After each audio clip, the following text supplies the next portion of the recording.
Yes, mga kabatbatera na nataron din the next town of Negros Occidental is the San Enrique. So, mo ato ta diri sa sulod sa San Enrique para ato i-visit ang ila kada po na kayo. Dahil nga dito na diri like okay.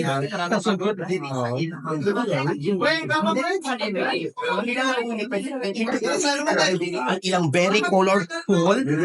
very colorful, nga festival costume. So mo ni sa ilang festival costume sa San Enrique. So aside sa festival costume na ako sila display diri nga mga product nila sa ilang product sa produkto sa San Enrique nga mga produkto kaning ilang may mga talong, may mga asin, itlog, ug uban pa nagalain-lain nga mga kuan, may mga pilit pa sila diri. And aside ana naapa sila yung sa pa ito makita nila nga mga picture na San Enrique nga pwede na itong ma-promote ang ilahang kuan, ang ilahang lungsod bilang usa sa ilahang makita sa ilang gipresent nila nga sa ilang turismo.